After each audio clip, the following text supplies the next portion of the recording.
Desde la ciudad de Cartagena de Indias te habla tu hermano y amigo Próspero Barros. Hoy mandándole un abrazo con todo mi corazón, un besote y un saludo a esa familia tan linda en la ciudad de Montería, a mi sobrinita Keilis Barros, su esposito, y esos niños tan hermosos que hoy recibí una foto tan bello. Pero también quiero hacer partícipe de este saludo a mi hija Yohaira Pérez Velázquez. Dios te bendiga, Yoha. Quiero que esta palabra que hoy comparto contigo, que llegó a mi corazón, que la compartiera. La palabra de Dios dice que todos los que somos guiados por el Espíritu de Dios, esos somos hijos de Dios.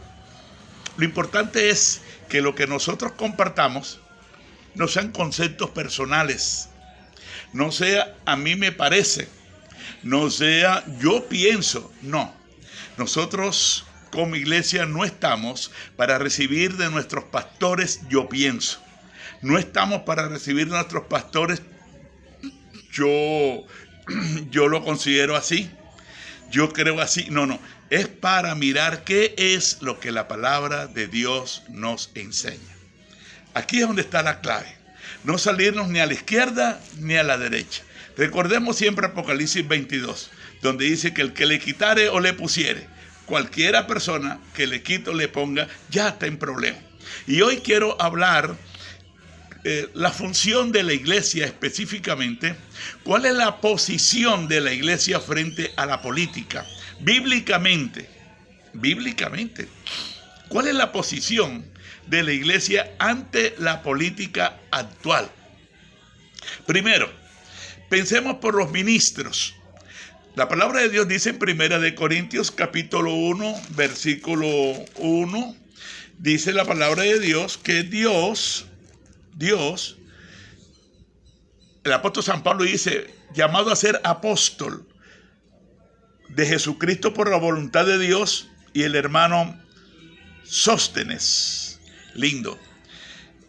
Romanos nos enseña a nosotros, Romanos nos habla, el apóstol San Pablo dice, Pablo, siervo de Jesucristo, llamado a ser apóstol, apartado para el evangelio de Dios.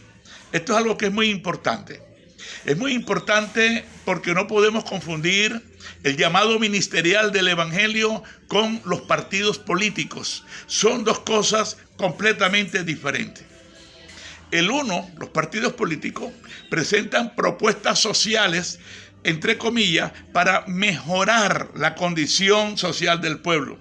El otro, el evangelio de Cristo, es una palabra que viene del cielo con un propósito, y es el de salvar las almas de la condenación del infierno, transformar las almas estando aquí en la tierra, convirtiéndolas en nuevas criaturas, y de esta manera esperar de ellos frutos de justicia. Entonces, son dos cosas completamente distintas. Y la palabra de Dios dice que ninguno que milita en los caminos de Dios, ninguno que transita por los caminos de Dios, que ninguno que le está sirviendo a Dios se enrede en los negocios de la vida. La política es uno de los negocios de la vida, sea que usted lo quiera creer o no lo quiera creer, pero son dos cosas completamente distintas. El Señor Jesús, cuando fueron a tomarlo para hacerlo rey, dice que él inmediatamente rechazó la propuesta, y siempre el Señor estuvo diciendo, mi reino no es de este mundo. Juan capítulo 17 versículo 10 dice, no son del mundo como tampoco yo son del mundo. Primera carta del apóstol San Juan capítulo 2 versículo 15 dice, no ames al mundo ni las cosas que están en el mundo. Si alguno ama al mundo, el amor de Dios no está en él. Aquí cuando habla mundo, se está refiriendo precisamente a la parte política, se está refiriendo a los gobiernos, a los sistemas sociales, cómo los hombres empiezan a buscar esta gloria, y cómo inclusive simulan convertirse en evangélico y en cristiano mientras que llegan a cierta posición social, como la de presidente de la República u otro más. Después desconocen desconocen eso que un día ellos dijeron y se quita la máscara y resulta que ellos siguen siendo lo que siempre han sido, hijos de las tinieblas. Quiero comentar el peligro en que estamos hoy nosotros como iglesia, mi querido pastor. Usted no puede convertir el templo que Dios le ha dado, la casa donde usted está reuniéndose, como un centro de acopio político. Usted no puede confundir una cosa con otra, jamás. Es más, la congregación es apolítica. El llamado que Dios nos hace es apolítico. Las personas en la iglesia no deben saber por quién usted va a votar. ¿Por qué? Le voy a explicar. Dentro de las congregaciones existen diferentes posiciones con respecto a la política. Los unos creen que deben votar por uno, el otro por el otro, el otro por el otro, el otro por el otro. Y la política es motivo, es causal de divisiones, de discordias, incluso de pérdidas de miembros dentro de la iglesia. Escuchaba a una pareja recién convertidos, pero que ellos ya venían con ese don de adorar a Dios, de cantar, y ellos empiezan la conversión. Y ellos dicen, si yo sé que mi pastor va a votar por fulano de tal, nunca más volveremos a la iglesia, nunca más. La pregunta es, ¿entonces ustedes están en la iglesia por el pastor? No, nosotros no estamos en la iglesia por el pastor es nuestro guía. Nuestro pastor es la persona que nos orienta y él es nuestro ángel. Y nosotros nunca estaremos de acuerdo con tal candidato. Ni nos los van a meter a juro o a imposición, porque no lo vamos a aceptar. Entonces fíjese cómo la iglesia puede perder miembros solamente por el pastor identificarse con un partido político, con un determinado candidato. Por eso recomendamos lo que la palabra de Dios dice. Miren ustedes que la palabra de Dios es completamente clara y nos dice a nosotros en el libro de Romanos, dice la palabra del Señor, que yo no puedo permitir, no puedo aceptar serle de tropiezo con lo que yo hago, con lo que yo como, con lo que yo actúo a mis hermanos. Entonces, el ministro tiene una responsabilidad muy grande, ministro. Usted le va a rendir cuenta a Dios si hace caso omiso a esta palabra, porque esta palabra es la que dice.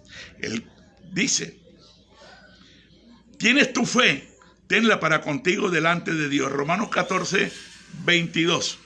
Tienes tu fe, tenla para contigo delante de Dios. Bienaventurado el que no se condena a sí mismo en lo que aprueba. Entonces, pero el que duda entre el que come es condenado porque no lo hace con fe, y todo lo que no proviene de fe es pecado.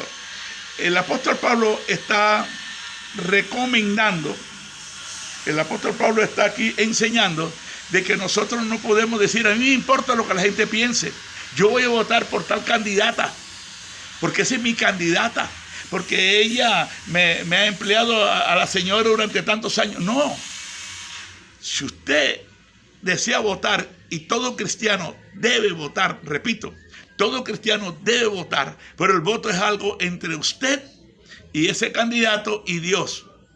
Pero su sentimiento no debe servir de tropiezo a nadie. Su sentimiento no debe servir de tropiezo a nadie.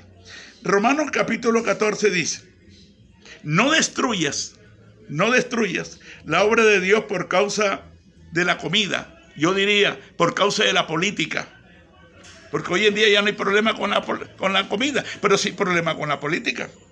Todas las cosas, la verdad, son limpias, pero es malo que el hombre haga tropezar a otros con lo que come, con la política. Entonces, usted no puede darse el lujo, hermano, de pasar por alto el sentimiento político de sus consiervos, del resto de la iglesia. Usted no puede decir, este es problema de ellos. Cada persona es libre. No, nosotros somos libres, pero para hacer lo bueno. Nosotros no podemos ser libres para hacer lo malo. Y es así como el Señor aquí nos dice a nosotros. Pero si por causa de la política, aquí dice comida, digo política, tu hermano es contristado, ya no andas conforme al amor. No hagas que por la política tuya se pierda aquel porque en Cristo murió. Mucha gente se te va a apartar de las iglesias y tú eres responsable de eso. Hermano, usted que no es pastor, pero usted es líder político de alguien, usted puede serlo, pero no convierta a la iglesia en un centro de acopio político, porque la iglesia es apolítica. Y en la iglesia todos los hermanos tienen derecho de tener su propia posición con respecto a quién van a votar. No debemos entonces decirle a otro fulano para que usted, porque fulano es el cambio. No, el cambio de un país no consiste en un candidato. El cambio de un país consiste en nuestro Señor Jesucristo si llega al hombre y lo transforma. Repito, un candidato que no ha recibido a Cristo, que no ha entrado en el proceso de transformación espiritual, no es garantía de cambio para ningún país. No es garantía de cambio para ninguna nación, por cuanto él mismo no ha cambiado. Él camina en las tinieblas del reino. Acuérdese que existen 3 reinos. Colosenses capítulo 1, versículo 13 dice que Cristo, al nosotros recibirlo, nos libró de la potestad de las tinieblas. El único que no nació en tinieblas se llama Jesús de Nazaret, porque fue engendrado por el poder de Dios. Entonces, todo ser humano nace en tinieblas, camina en tinieblas, habla como hijo de tinieblas y actúa como hijo de tinieblas. Eso de que nosotros creamos de que este sí es el cambio, mentiras del diablo. Ese Satanás que te pone en la mente y te hace hablar locuras. Porque el cambio se llama Jesucristo. Solamente cuando el Señor llega a un corazón y éste logra arrepentirse. Entonces, amado, pero es que entonces tenemos aquí 2 pastores que son candidatos. Pero esos pastores no tienen frutos de estar alineados con la verdad. Por lo tanto, ante los ojos de Dios son iguales que los demás, aunque se llamen pastores, aunque se llamen presbíteros, aunque se llamen patriarcas, aunque se llamen como se quieran llamar. ¿Por qué? Porque incluso uno de ellos va a ser inhabilitado. Ya están trabajando porque recibe 19 millones por el grupo político que lo avaló para ser candidato y recibe los 19 millones como senador. Quiere decir que es un hombre que no está caminando alineado con la verdad. No estoy mencionando nombres ni me estoy dirigiendo a nadie. Solamente estoy comentando de que tampoco nos dejemos llevar porque sí tenemos un pastor. No. Es el tiempo de nosotros seguir entendiendo que tenemos que seguir orando por nuestro país, por nuestras naciones. Si usted está en Paraguay, Uruguay, Bolivia, Perú, no se deje engañar creyendo que un candidato es la respuesta. La respuesta se llama Jesús de Nazaret. Él vino del cielo. El Hijo de Dios se hizo hombre para que nosotros fuésemos libres de la mentira y de las tinieblas. Por eso dice la palabra del Señor, amado, no conviertas tu fe en una piedra de tropiezo para los demás, porque a lo que los demás empiezan a entender que tú estás alardeando en la calle, tú estás levantándole bandera a un hombre que no es redimido, que está en tiniebla, que está perdido, que viene trabajando por sus propios intereses y que dentro de 4 años, te pongo la mano en el hombro, cualquiera de los que están allí, dentro de 4 años, escuchará los gritos, los lamidos, los aullidos y el lamento. Y entonces la gente dice, nos engañó. Nos engañó no. Tú estabas engañado y nunca quisiste salir de ese engaño creyendo que la respuesta está en un hombre que si no acepta ser cambiado, ¿cómo él va a hacer propuesta de cambio para los demás? Si él no acepta humildemente, no se humilla ante el Dios del cielo para que lo levante como un instrumento de luz, ¿cómo él va a ser luz para un pueblo que ya está adolorido, herido, saherido, golpeado y que necesita es alguien que realmente haya recibido, haya aceptado la restauración de Dios para poder restaurar a los demás? No pongas en tu casa avisos de ningún candidato, porque tú no eres asignado por el cielo para esta labor. Tú eres asignado por el cielo para colocar colocar avisos que digan: en esta casa se ora por cualquier necesitado. Esta es una casa de oración, porque yo y mi casa, Josué 15:24, serviremos al Señor. Tú te tienes que identificar es con Cristo. Eso de que todos salgamos a la calle para decir, eso es mentira del diablo. Los hijos de Dios no hacemos eso. Los hijos de Dios no caemos en esa trampa, porque estamos plenamente identificados con el Rey de Reyes y Señor de Señores. Y a su nombre, gloria. Bendita sea la gloria de Dios. Oh, qué lindo es saber que Cristo nos ha asignado un reino, nos ha asignado una misión, nos ha asignado una comisión, y hoy somos agentes del cielo con misiones especiales en la tierra. Es que declarar que solo Jesucristo es la respuesta a un mundo confundido, a un mundo desesperado, a un mundo que por todas partes se queja. Jesús es la respuesta. Cuando Cristo llega a tu vida, todo será distinto. Te habló tu hermano y amigo Próspero Barros desde la ciudad de Cartagena de India. Recuerde que nosotros somos obreros del Señor en una escuela de teología bíblica y exegética Ben Salón Internacional de Colombia. Y estamos con los brazos abiertos. Y suscríbete. Sobre todo, déjame tu comentario. Y no me digas que te suscribiste si no te has suscrito, porque eso es caminar en mentira. Y la mentira no edifica, destruye. Dios te siga bendiciendo.